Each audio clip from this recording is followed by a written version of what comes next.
Right guys, welcome back to a brand new video here today and some more F1 League Racing content. Now as you can see in the background, this was the previous race in Spain, technically round 1 of the season, and it was a race where I personally jumped in with not a lap of practice and I had a pretty good race. So if you guys haven't seen it, then I'll leave a link up in the top right hand corner of your screen. It was a race in which I titled the video me doing a Nico Hulkenberg, so go check out Spain and let me know what you guys thought in the comments down below. But today we are here for the Monaco Grand Prix. It's the big one, and you know, it's my first league race around Monaco in, I want to say, like 7 or 8 years, maybe even for the first one ever. Like, I genuinely don't remember racing around Monaco, I don't think, in a league race, because back in the day, Monaco was never selected as a track for AOR when it used to be a limited race calendar, so this might be a first for me, and I'm looking forward to it. So let's get today's episode underway, and let's see what things are like around Monaco, because I am very,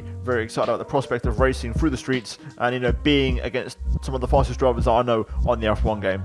Now, qualifying in Monaco is probably, in my opinion, the main event of the weekend. It's where you get to drive the cars at full speed, 120% commitment, and you know, you've got to leave no time on the table. You've got to give it absolutely everything you've got, and this is where you get to see the limits really, really tested. Now, in qualifying, I went for multiple laps. Simple as that. There's no other way to describe it. You can do multiple time laps around here and not have too much tyre wear. My first time lap was a 1 minute 8.3, which was actually really good for a banker lap.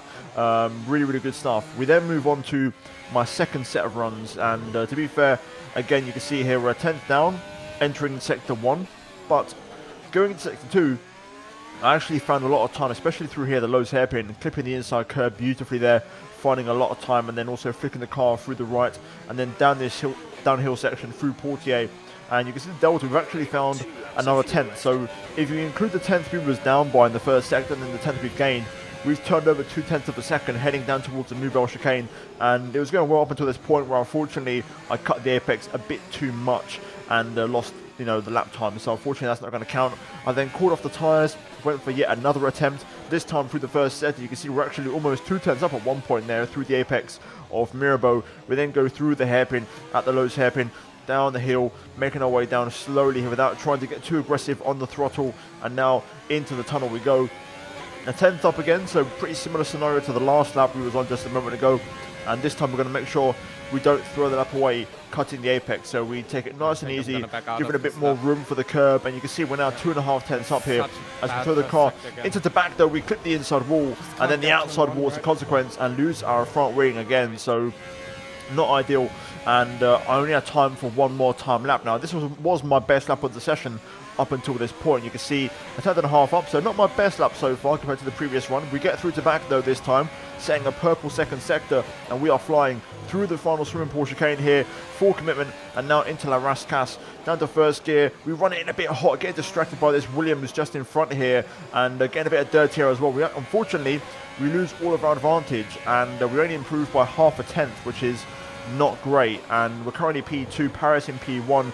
We invalidate turn 1, so I thought to myself, you know what, I'm going to back off here. I've got just about enough fuel, ERS and time to go for one more lap. The tyres will be a little bit worn out, but it's worth it for track position. So here we go then, let's go for a full lap of Monaco, and I'll get back to you when the lap is over.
And here we go then, across the line, and it's a big lap from us into the 1 minute 7s, and we go quickest of all, and that lap is enough to secure pole position for the Monaco Grand Prix. A really strong lap into the 107, was the only person to do so, and everyone qualifying on the soft tyres, but my pace was really strong. I did a 107.9 as well in my pre-qualifying test run, so I was happy to really kind of hit that lap again.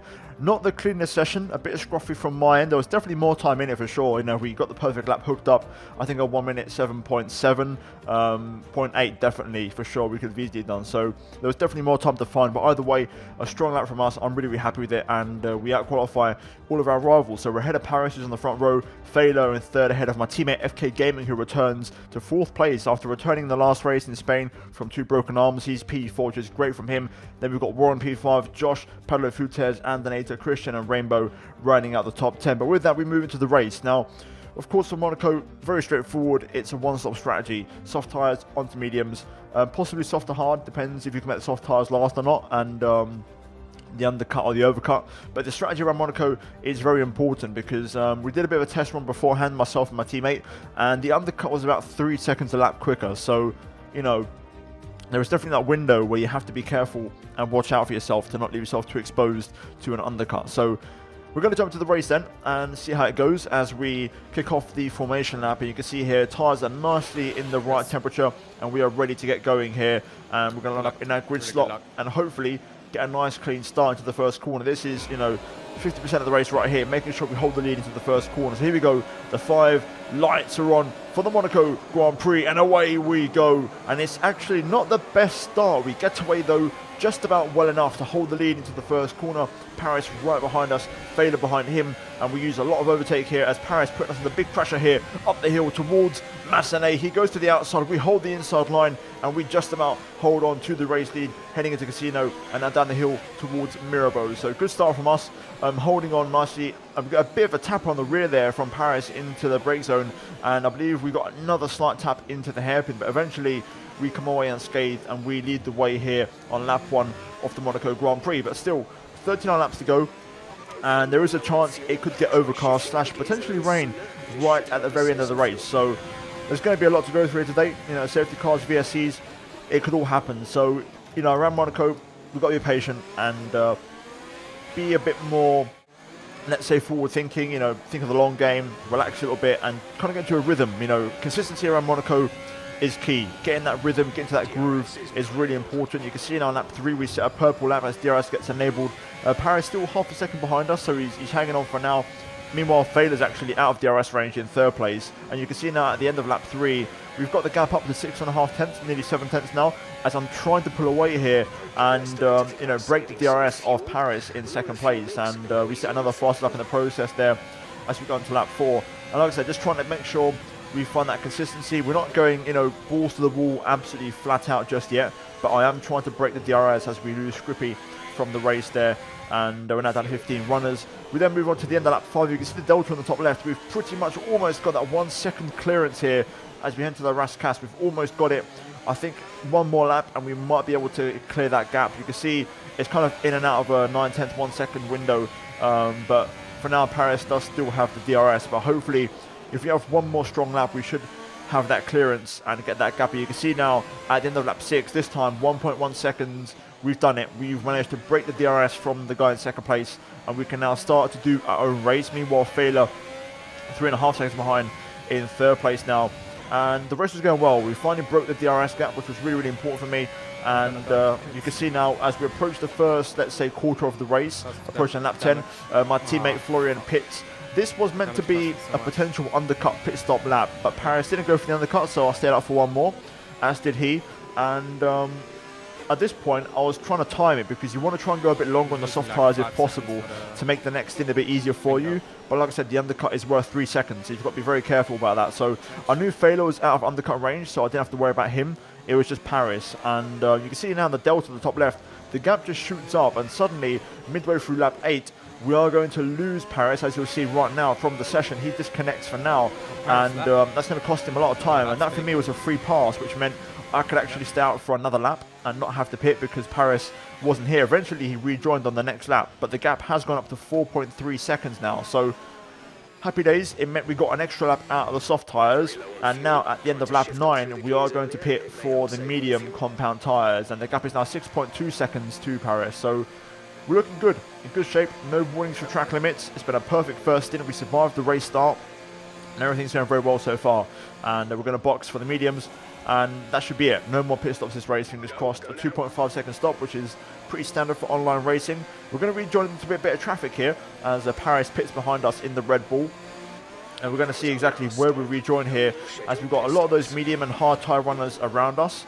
Looks like we're going to rejoin P5 behind Brownie, who's on the hard compound tyres. So we're going to see if we can try and hunt him down. Meanwhile, behind us, Paris, actually, he rejoins behind Andy. So that's quite interesting. Andy, of course, who won the last race in Spain. So that's going to be quite interesting, that one. But Andy also on the hard compound tyres. And to be fair, it didn't last as long as I thought. Paris got by straight away into the tunnel. Meanwhile, you can see in front of us, I'm really starting to catch Brownie here. These medium tyres are so quick, and miles quicker than the hard tyres. And you can just see how much time we're making up corner after corner. We're just flying here through the streets of Monaco. Brownie runs it in a bit hot into the Rascasse. And now through the final corner, I'm actually quite happy this happened, because I think Brownie realised I was a lot quicker. And I didn't want to damage his race, he didn't want to damage mine, so he lets me go by. And we move on with the purple final sector and move up to P4. So happy days, and things return to normality somewhat. But on lap 11, things start to go a bit south. So you can see here, we're closing up the Crysics, and we get a safety car. Andy is out of the race, which is huge. The man who won the last race, and technically the championship leader, is out of the race. So we might actually have a chance of taking the championship lead here today. But we have the first of the safety cars, and all those guys who are one-stopping are going to pit right now and get their stop out of the way, which means they're going to be right in the mix in this race in terms of, you know, being in the podium running, basically. We take back the race lead, which is good, and that's what I was hoping for. And Paris takes back second place. You've got Christian Sendel, who benefits by rejoining in P3, Zoltash in P5. But here we go then. The safety car comes in this lap. I'm trying to get a bit of temperature into my tyres because I'm a little bit low. And this is where a bit of controversy happens. So I did brake a little bit there through the swimming pool chicane. And after the race, I would actually be reported to the stewards for being inconsistent and slowing down too much under safety car by Paris in second place. We'll jump into that in a minute, but you can see the restart. We got underway beautifully, and we've got a nice gap, and we get on with our race. But here we go. Here is the stewards' report from that. Now, according to the rule book, you know, you've got to be consistent when you're the lead car on any lap. You guys can read it on screen right now. It wasn't so much about me, it was more about getting a 5-second penalty removed, because Paris got hit in the rear by Christian in third place, but that was due to me slowing down in front. So a bit of a knock-on effect there, but either way, I could be in trouble for that. And as of right now, there's still been no clarification from this. I've waited until Thursday. There's still been no decision. We're going to get a replay here from Paris's view. You can see here, right there, I do hit the brakes. It's not too risky, really. You know, I don't think it's too bad for mine. Of course, you could say I'm biased, but you can see there's the 5-second penalty to Paris due to Christian hitting him, which is really strange. I'm expecting Paris to get that penalty removed without a doubt, because it was absolute BS. But we got back down to business. So the race got back underway. We set a purple lap straight away in the mediums, and once again I've got to try and get that clearance to break that 1-second window. To my surprise, Paris actually responded on the next lap, and he, you know, clapped back with a lap of his own. That was a faster lap, so fair play. And I had to raise my level again. So we got to head down to try to keep pushing the pace, and you can see now on lap 18 we've got the gap up to about 8.5 tenths of a second. And we're almost at that 1-second window here. We have a perfect swimming pool chicane section, and we get the gap to 9 tenths now. So we're gradually getting that gap now, as we now just about push it over a second going through the final couple of corners. So we're almost there again, and for the second time this race, we have managed to get clearance and pull out of DRS range on Paris, which is really important for us. So yeah, relief for me. You know, I was working hard to do that, and we got there in the end on lap 21, and that was the second time this race I've had to do that. And again, you know, 18 laps to go, no more pit stops. Christian is 14 seconds behind, by the way, so me and Paris are in a league of our own in terms of our pace out front. But again, on lap 23, another curveball gets thrown our way, and this time it's a VSC. Now, I'll put my hands up. I was concerned of an undercut from Paris because of this VSC, so I didn't go as quick as I should have in terms of you know, approaching the delta and being as fine as possible. I wanted to make sure that that undercut window got cut down to Christian in third place. Having said that, I made sure, and you guys can see, my speed was consistent. I made sure to be very smooth, not aggressive, no brake checking, no kind of, you know, stop-start or, you know, weaving or anything like that. I was very smooth and consistent. You can see the delta now. I've given up 5 seconds actually worth of, you know, lead basically to Christian in third place. All of this because I want to try and get rid of the undercut window, which I think is okay. Like hitting as well. Yeah, it's a bit of a tricky one. Either way, the VSC comes to an end through the Raskas, and we avoid an undercut, which for me was happy days. That was exactly what I wanted, and I got what I achieved. But this led me into trouble, as Paris reported me this time, and this time it's only me for deliberately slowing down. And to be fair, I can understand it. The rulebook, though, does say, as do the pack, following the safety car, do not intentionally slow down the pack to a dangerously low speed, which is my kind of arguing point, because I kept a pretty decent speed. I didn't go super slow, and I was also very consistent. So I'm curious to see what happens from that. There's still been no decision as of yet. It's Thursday, so again, like the previous incident, no decision. But let's talk about the racing. So lap 24, you saw through there the swimming pool. I made a mistake. I hit the wall on the inside of the right-hander, and I got wing damage. So we've got a yellow front wing on the right-hand side. And this was a shame, because up until this point, the race had been perfect. But from now on, the last 13, 14 laps, we've got big pressure now from Paris, because I've got a broken wing, and he's quicker than me now because of that damage. So unlike the previous 2 times where I pulled it out of DRS range, this time it's not going to happen. So it was all about surviving this race now, and making sure I made no mistakes. I had just about enough ERS to, cover myself in traction zones, keep the fuel ticking over, and I did a good job. We managed to drive the car with the understeer and the issues and make no errors. I was very consistent, making sure I hit all my apexes, made no errors, and Paris always, breathing down my neck. He was half second or less all the time. But on lap 33, you can see here again, a virtual safety car, another one, and again, I'm going to do the exact same thing as before. Controversial maybe, I understand, but I wanted to get rid of the undercut window to Christian in 3rd place. So you can see here again, I'm keeping a consistent speed, I'm barely hitting the brake pedal, I'm being very smooth, no weaving, no kind of brake, stop-start, keeping it very consistent. And you can see there was a little bit of a stoppage there, right on the entrance of Raskas, but even then it wasn't very harsh. We get the cover that I need, and then pretty much after that I bolt, because I wanted to make up the delta time. So yeah, again, this one wasn't reported, but I feel like it could be in the case the previous 2 incidents don't go Paris's way. I feel like he might report me for this. Worth noting as well, the rain is starting to fall now as well, but you can see here the delta, I'm just basically recovering the delta time, simple as that. So we're getting back to where we were, and we time it pretty nicely actually for the VSC restart. So away we go again, back to normal racing conditions any minute now. The rain is starting to fall, so that could play a factor, especially with my broken front wing. The grip levels are going to be pretty tricky to hold on to here. So at this point, I was really sweating. I was holding off for dear life because I wanted to win this race. I've done everything perfectly so far. 36 laps in though, more controversy, and this time this one hurt a little bit. So safety car deployed for the 2nd time this race, and on the pit straight here you'll see I'm just basically managing my own business. I wasn't really focusing too much on the screen, but then Paris passes me on across the start finish line on the pit straight, literally right on the start finish line, and somehow he managed to pull off an illegal overtake legally. The game didn't penalise him for it, and the game told him to overtake me. So I lost the lead via a game glitch basically, and yeah, I tried to get back past. You can see here I'm on the inside trying to get through, but I kept on saying stay behind Paris, so I couldn't make a move, and I was really baffled because the whole race had been perfect. I'd managed it beautifully, even with the broken wing. Everything was spot on, but unfortunately we've lost the lead, and that's the reality. I tried one more time, as you'll see here now. On the exit of Portier, Paris pulls over, and I tried to go back through, but no, again, I've been given a warning for illegal overtake, so I had to let him back through. So yeah, it is what it is. I've got to suffer it now. So we've got 2 laps to overtake Paris. At the end of this lap, the safety car will actually pit, which is quite early, and away we go then. 2 laps.